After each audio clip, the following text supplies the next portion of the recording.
The biggest theme for the Warriors so far this season has been the type of lineups that they've been throwing out from quarter to quarter, but in particular, the closing lineup has been the biggest question of all. Steve Kerr has constantly been tinkering with what lineups may be most viable to close a game.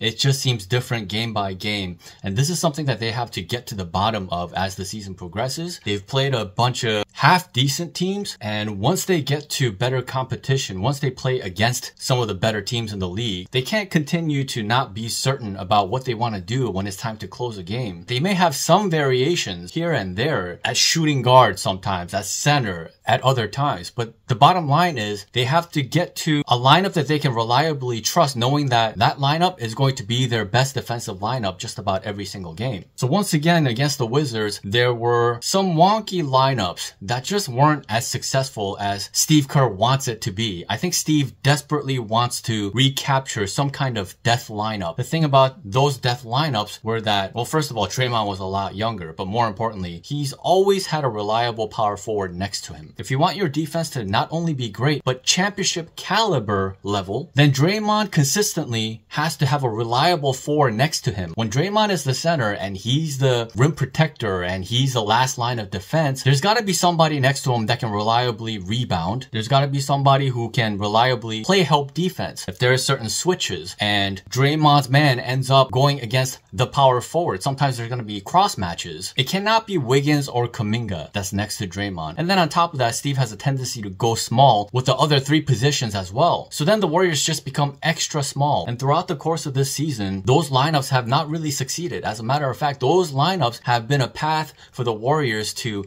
get down and lose momentum. It happened against the Clippers when Steve elected to go too small in the fourth quarter, and they ended up losing that game. That's the only loss of the season. They did it against the Rockets where they went into the fourth quarter, played a small lineup, and was never able to create any kind of reliable separation. It's because they couldn't string together enough stops. It happened against the Pelicans, and I said this in the last video. Steve Kerr actually acknowledged that the lineup was no good in the second quarter, and he went to it for too long. He should have went to slow-mo a little bit earlier. And it happened once again against the Wizards tonight. To end the second quarter, Steve tried a lineup of Steph Curry, GP2, Andrew Wiggins, Jonathan Kuminga, and Draymond, and that lineup essentially ended up losing its minutes 11-6. Steph Curry barely saved it with a buzzer beater 3 to end the second quarter to make it an 11-8 deficit. A closing lineup should always be the most reliable. It should not be constantly losing momentum. So going into the fourth quarter, there were some concerns about what lineups would be used because the Wizards were competitive in this game. They were playing well enough on both ends of the floor to make the Warriors feel very uncomfortable. The lead never really got above 12 points for the most part in the fourth quarter, and they had to make sure that they could retain that lead so that it doesn't come down to the wire in a single to two possession game or something along those lines. To my surprise, Steve actually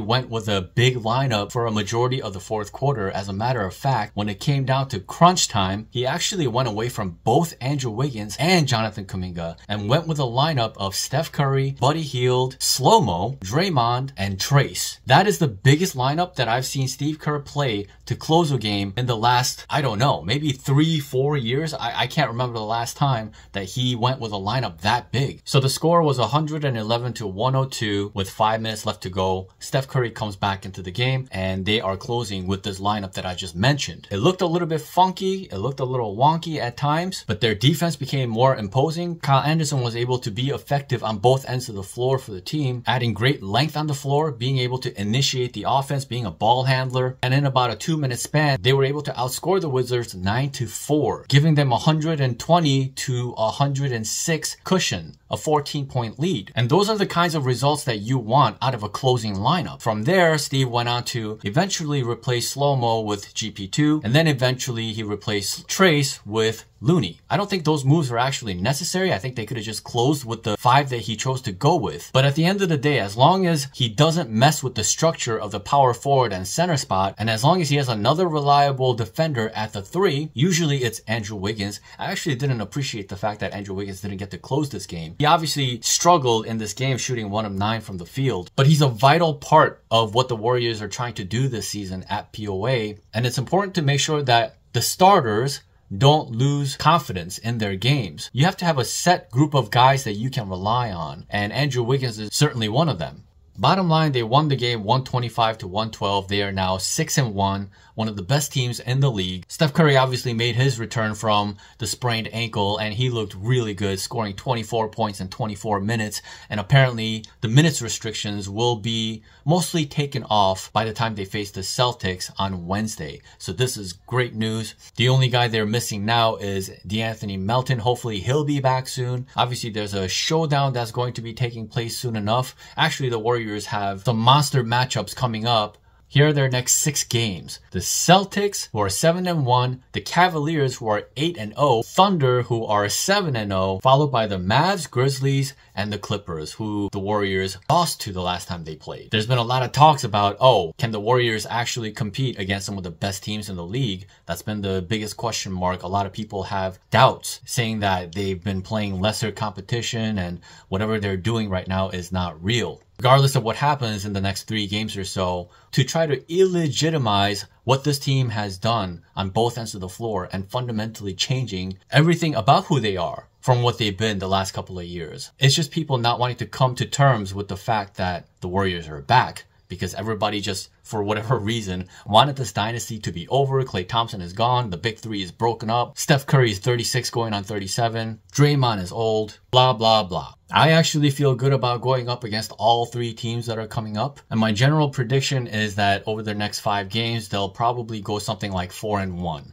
And if they do that, they'll be 10-2 on the season, which will mostly be on par with what I wanted to see from this team in the first 20 games. What I wanted to see from this team in the first 20 games is something like 16-4 or 15-5. And I feel like they're on trajectory to do just that. We'll see what happens. I love that the adjustments that Steve Kerr is making are coming much quicker this season. To see a huge lineup to close this game after what happened in the last game is really refreshing to see. Maybe he saw something in that overtime when he decided to go with Slow-Mo and Looney against the Rockets, and they were able to win overtime 8-2. After seeing what he did tonight, I'm curious to see if he would ever run a lineup like, let's say, Steph Curry, Andrew Wiggins, Slow-Mo, Draymond, and Trace. That is a huge lineup. I think that is a super imposing defensive lineup.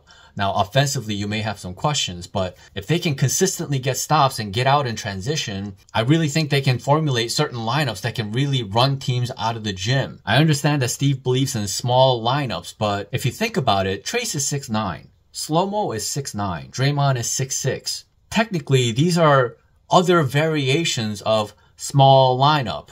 The Warriors don't truly have a big lineup in the sense that they don't have a true big. Looney is 6'9", Trace is 6'9", Slow-Mo is 6'9". They have nobody who is in rotation that is over 6'9", unless you want to count Trace, who says he grew close to an inch over the summer. So they can't necessarily truly go big, but they can certainly go too small, which we do not want to see anymore. It just doesn't have any more tangible advantage. Like I said before, in the second quarter against the Wizards tonight, when you have Steph Curry running with these guys and they're all small, and he has to save you at the buzzer to salvage those minutes to an 11-8 deficit, that's not an advantage. And especially against some of the teams coming up, against the Celtics, and particularly against the Cavaliers, you cannot go small. You have to make sure that your size is up to par against some of these larger teams. Especially the Celtics ran a lineup tonight of Keita, however you say his name, Al Horford, and Jason Tatum, because Jaylen Brown was out. And that starting lineup actually did an amazing job. So I'm super encouraged to see Steve Kerr make such moves. I was immediately happy and confident when I saw the lineup that he threw out tonight. I'm always going to rely more on defensive lineups with more size, proper size, and let Steph Curry carry the offense if need be at the end of the day. Anyway, that's all I got for now. Let's go Dubs. Until next time.